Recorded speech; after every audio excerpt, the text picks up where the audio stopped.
I like to handle stuff. I like to you know, touch and pose and you know, really be hands-on with these things. And to spend this much money is like a little Boba Fett coffin, like he's in carbonite.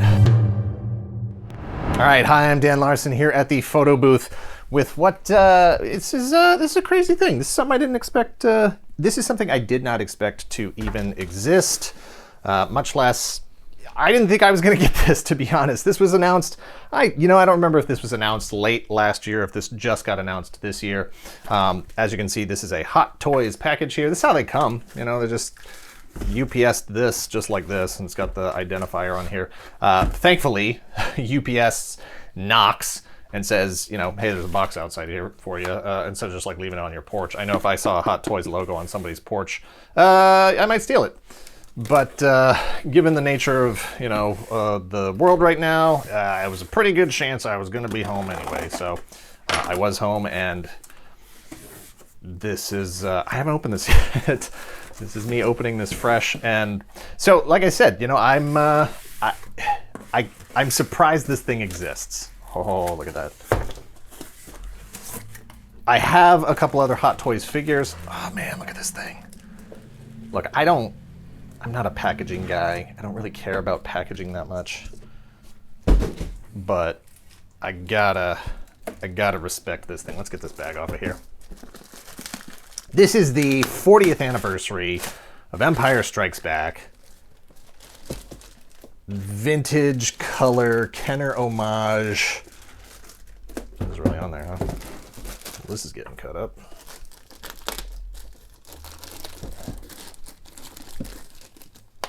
If you're not familiar with Hot Toys, I don't know that you'd be watching this. I'm not going to assume anything. Hot Toys is a company that has been making 12-inch high-end figures for several years now. I don't remember exactly how far back they go, but they make really nice stuff, and it's really expensive. And I don't collect it. And you know, if you've watched any of our top 10 videos from our regular Toy Galaxy channel, you know that we don't usually include Hot Toys in those lists of best figures, because if we did, then they would always win, because how could you possibly compete? How could you possibly compare a $20 action figure to a $200 action figure? And that's what a lot of these things go for. I mean, this thing was like $225, something like that. I couldn't write that check all at once. I had to put this thing on a payment plan and pay for it over time. And that's why you may have already seen people do reviews or post photos and whatever. And I hadn't, and people asking me, Dan, you getting that figure? Dan, you getting that figure? Of course I'm getting that figure. Absolutely getting that figure. But I didn't, you know, pay for it all at once. So just arrived today. And, you know, look, it's a nice box. And I am going to keep this box. I have other Hot Toys figures. The only ones I've actually purchased new myself is just one now. I think of it as First Avenger Cap, Captain America from the very first Captain America movie, First Avenger. And back then, I think that figure was like $125, and that even then was like, oh my God, this is really expensive. This kind of a thing, yeah, at this price point, I'm absolutely going to keep the box, because I'm going to keep it in the box when it's not actually on display. I'll probably get a case for this thing or put it in a Daytall for something where it's like not exposed to, you know, dust collection and light and all that stuff. I mean, light probably, but not dust. Oh God, look at this. I don't even care about packaging, but man, just as a throwback, you can't beat, yes you can. I'm nostalgic because I grew up with the, you know, classic Kenner, you know, this 2-bar outline. I'm old enough to have bought action figures off the shelf when they had that packaging. So to me, yeah, it's more than homage. It's just tickling all that nostalgia, and really calling back to, you know, when this was a brand new thing and you're buying it like that. So I'm getting all sidetracked here because all I want to do is open this thing. So I'm going to go ahead and open this thing. That's why I started the camera, and that's why you're watching. So let's cut this open and see what we have going on here. You know, I don't collect, yeah, a lot of people tag me, hey, you getting this figure? And, you know, I'm saying like, oh, of course I'm getting it. But I don't actually collect every single Boba Fett figure, every single Boba Fett thing that gets released. I'm not that much of a Boba Fett collector. A lot of it, yes. Most of it, I don't think most of it. But I never got that Elite Series diecast thing from the Disney store. I don't even have all the other Boba Fett Hot Toys figures. I think there's like 3 or 4 at this point, and I never bothered to spend the money to get them because they're expensive. For me, I don't collect packaging, and I like to handle stuff. I like to touch and pose and really be hands-on with these things. And to spend this much money is like a little Boba Fett coffin. Like he's in carbonite, to spend this much on something and then to have to be careful with it. Like, yeah, I hate that. I want to be able to handle these things and be rough to a certain extent without having to worry about, like the investment, or am I going to want to resell this at some point someday? I got to keep all these little, like he's got, oh God, this thing looks so good. He's got these, right out of the packaging, he's got these like plastic booties on, these like plastic gloves. His head has the plastic on it, and I'm like, oh, do I need to carefully keep those things in case I do need to resell this someday at some point? Yeah, I don't want to have to worry about those things. So when I'm only $20 into a figure, that's easier to say, oh, something happened to it. It got lost, it got broken, it got stolen, it was, damaged, light exposure, dust exposure, whatever. I don't worry about that stuff as much. But at this price, it's like, now I have to be careful with it. I have to make sure that, it's not, and I don't want to have to worry about that. Oh, man, this is tough. All right, so he's got like plastic over the gauntlets. I think I need to, so let's set that there. Inside the box here we have, well, there's an instruction booklet on the bottom here. We've also got, what is this? These are additional joints. So I don't know if that's for additional posability or if those are just joints in case something breaks or snaps off or whatever. But we have closed hands, open hands, gun holding hand. In here we have the various tools that tuck into his shin pockets. And I'm guessing under here we've got a stand. I'm not going to worry about that right now. Get this plastic out of the way. And then we've got his sweet blaster and his other blaster pistol. Oh man, it's so, it's weird, and I know it's weird.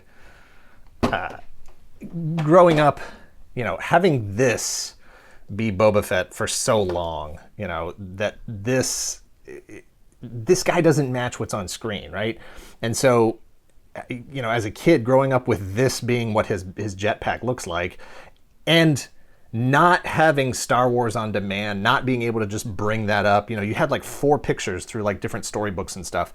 This just was Boba Fett. So for me, when I say I like Boba Fett, when I collect Boba Fett things that have this vintage deco are still going to be the things that are going to resonate the most with me. So obviously, I like the vintage figure a lot. But it's those colors. And as far as I understand the story, these vintage colors are based on what the production suit first looked like when they, that packaging photography that's on that original blister card is based on the suit before it was actually like finalized for the film.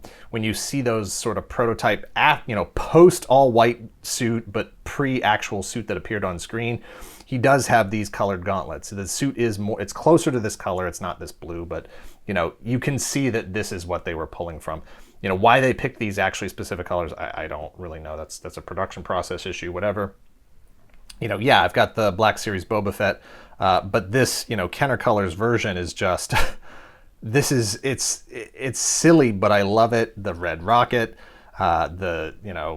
just the way that the colors all look, the mismatched gauntlets. This to me is what Boba Fett is, because to me Boba Fett isn't necessarily that guy that's in the movie, because I don't really care about that guy in the movie. Yeah, it's cool, and he catches Han Solo and got rockets and stuff and whatever, and he falls in the Sarlacc pit. But this figure is Boba Fett to me, not necessarily the guy in the film. Whatever, it's an abstract thing. So let me see if I can get the plastic off of this guy here. I think I'm gonna have to take off his hand. Pop that off.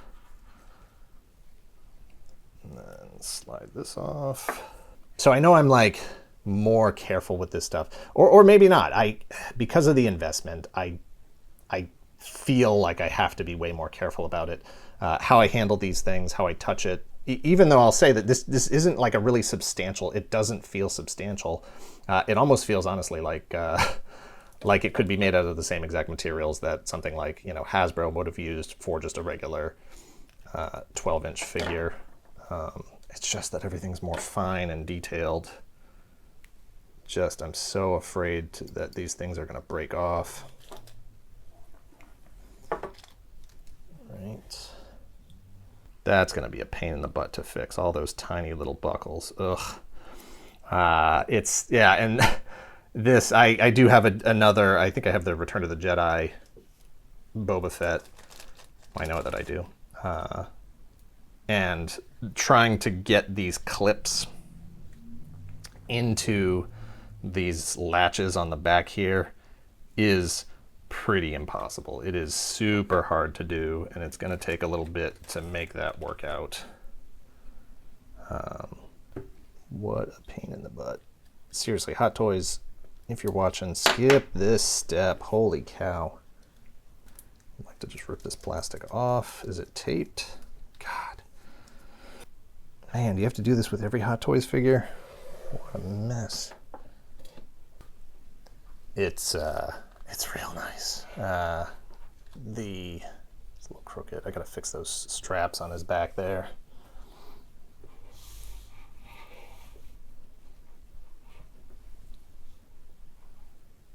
Looking good.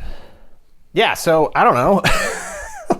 I'm supposed to be talking over this thing, and I'm like captivated by its the colors. That's what I'm captivated by. Those colors are, you know, I just said it. That's what Boba Fett is to me, and that's what makes it feel like that character that, you know, I grew up with. Here's the Gentle Giant 12-inch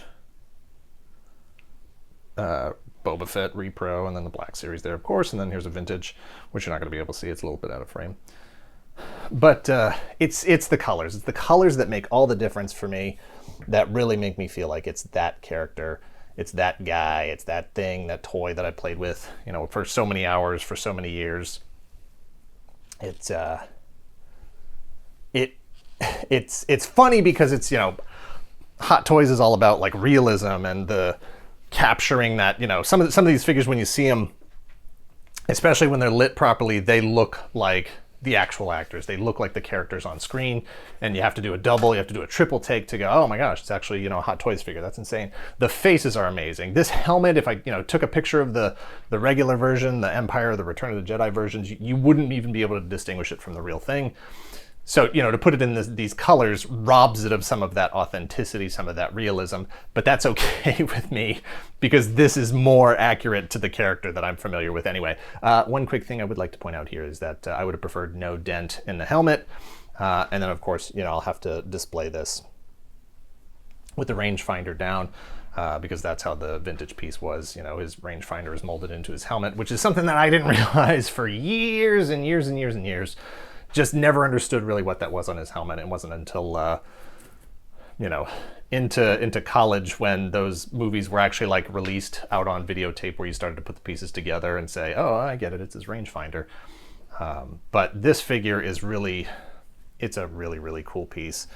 And you know, for the cost, for what it is, for how articulated this figure is, it's not actually as posable. It's not the most posable figure as far as Boba Fett's go. You know, the figure arts is more posable. The Reveltech, even the Black Series is more posable. But that's not so much what this one is about. This one is about the size, the materials, in this case, the color. Just to bring that whole package together. I'm pretty psyched to have this thing. I don't really know where you go from this. Obviously, Diamond Select just recently announced that they've got a Boba Fett figure coming out. I'd love to grab that. And here's the thing, which I'll never understand. I'll never understand why every time someone gets a license to do some kind of Fett figure, I don't understand why they don't just release all the variations. Like, is that part of the licensing agreement? I don't know.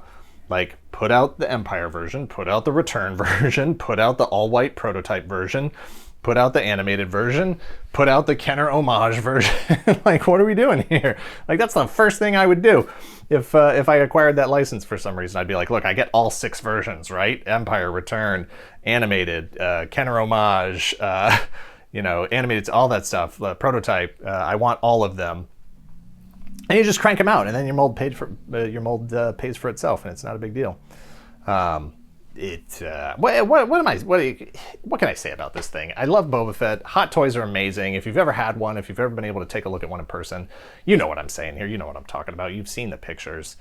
It's just, it's an amazing, amazing figure that I'm gonna have a lot of fun with.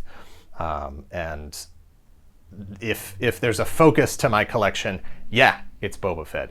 If there's a focus to that focus, it's the vintage colors, it's the vintage style, and that's really what captured my heart as far as action figures go and action figure collecting. I've always said if for some reason I had to get rid of every single action figure in my collection except one, it wouldn't be this one. This is not my original, but it would be my original vintage Kenner Boba Fett, and I would get rid of everything else if that, you know, was some sort of weird nightmare scenario. So having the Hot Toys Boba Fett in those Kenner colors, that's just like a, you know, it's crazy. I don't want to say a dream come true. It's not that big a deal. But it's a pretty awesome piece, and I'm pretty psyched to finally get this thing in hand. And I'll probably be posting a lot of pictures of it on my Instagram at toygalaxy if you're not already following me. Anyway, thanks for watching. Please hit like and subscribe if you're not already a subscriber. Make sure you head over to our main channel, Toy Galaxy, and subscribe as well. Lots more videos over there. If you're in the position to help the channel grow, please visit our Patreon at patreon.com/toygalaxy or become a YouTube channel member. Please share this video and let us know in the comments down below. You know what? What's your Boba Fett? What's your, you know what? Not what's your Boba Fett. I don't need to know about that. I was going to say, which version of Boba Fett is your favorite? Tell me what your Boba Fett is. What's your one thing that if you had to get rid of everything else in your collection, which figure are you hanging on to? Anyway, thanks for watching. Later.